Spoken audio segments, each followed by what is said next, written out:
Ada satu teori yang disebut 80-20 teori. Teori 80 sama 20. Maksudnya apa? Maksudnya jalan-jalan misalnya yang di Jakarta ada 100 jalan. Yang kita jalani, yang kita lewati paling banyak 20%. Baru 20% itu berapa banyak kita jalankan? 80% waktu berjalan di dalam jalan 20%. Itu namanya 80-20 teori. Demikian orang yang kita kenal itu 100 orang umpama. Yang kita sering kepupul ingat pikir cuma 20. Dan 80% untuk 20 orang itu. Lalu 20% untuk 80 orang itu. Itu namanya 80-20%. Demikian ayat-ayat kitab suci. Segala segi hidup kita ada persentase yang sangat menyimpang. Yaitu 20 dan 80. 80 dan 20. Nah saudara-saudara, kebiasaan-kebiasaan itu mengikat kita. Sehingga kita tidak mau yang baru. Yang itu aja. Kalau jalan kemana ada jalan baru tidak mau tahu. Pokoknya itu aja. Terus itu aja. Demikian juga kita mempunyai kebiasaan tidak suka belajar yang baru. Nah saudara-saudara, kalau engkau dengar khotbah Stephen Tong, wah sulit, tidak bisa mengerti. Langsung kembali, pergi mendengar khotbah yang gampang, yang mengerti. Saudara-saudara, bagaimana dengan anakmu? Anakmu kelas 3 sudah selesai, disuruh masuk kelas 4 atau tetap di kelas 3? Jawab. Kelas 4. Tapi dia tidak mau, Mak. Kenapa kelas 4? Semua pelajaran kelas 4 tidak ada yang saya ngerti. Semua barang baru. Saya suka yang ngerti. Masuk ke kelas 3 lagi, boleh nggak? Hah? Boleh nggak? Lalu 3 tahun kemudian dia mengatakan, saya tetap mau di kelas 3 karena semua saya ngerti kok. Kalau masuk kelas 4 semua tidak ngerti. Itu orang goblok. Itu tidak maju-maju. Nah, orang yang sekolah jarang yang mau goblok seperti itu. Tapi orang sudah jadi Kristen banyak yang goblok 80%. Saudara-saudara. Pokoknya tidak mau yang baru. Tidak mau yang tidak ngerti. Maunya yang ngerti, yang biasa. Jadi terus yang itu. Terus dengar khotbah itu. Terus putar-putar di sana. Maka saya percaya 80% orang Kristen putar-putar di dalam doktrin atau ajaran Alkitab yang hanya 20% sampai mati tidak maju. Saudara-saudara. Apakah sebenarnya kita tidak bisa maju? Karena kita takut kepada hal-hal yang baru.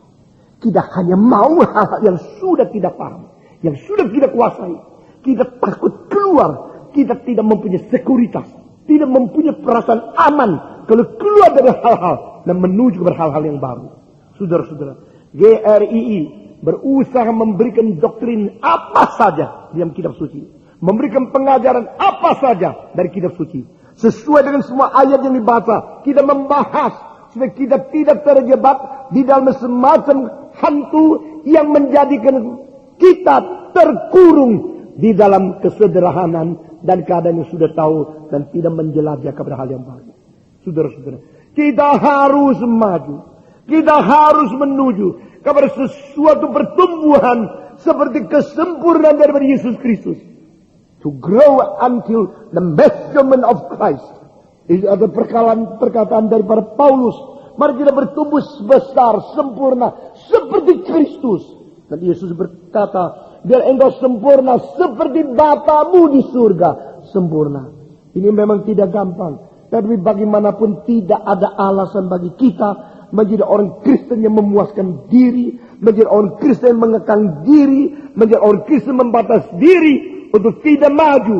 Saudara-saudara, kita harus maju. Entah umurmu berapa, entah berapa tahun engkau menjadi orang Kristen, entah berapa tinggi jabatanmu secara rohania, entah berapa lama engkau sudah membaca kitab suci, engkau tetap harus mau maju, berdoa kepada Tuhan, saya mau maju. Nah, orang yang tidak mau berhenti dari berkemajuan, orang yang tidak mau memuaskan diri, itulah orang rendah hati.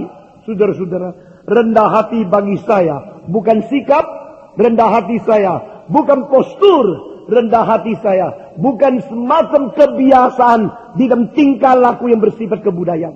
Saudara-saudara, iya, saya tidak bisa, saya tidak ada apa-apa. Kalimat-kalimat yang sudah biasa kita pakai itu adalah kalimat-kalimat seperti orang rendah hati. Tapi kalau engkau terus tidak maju, lalu mengatakan saya tidak bisa, rendah hati berdasarkan tidak mau maju. Itu rendah hati yang berdasarkan ketidaksungguhan. Rendah hati yang berdasarkan kepalsuan. Itu bukan rendah hati yang sesungguhnya.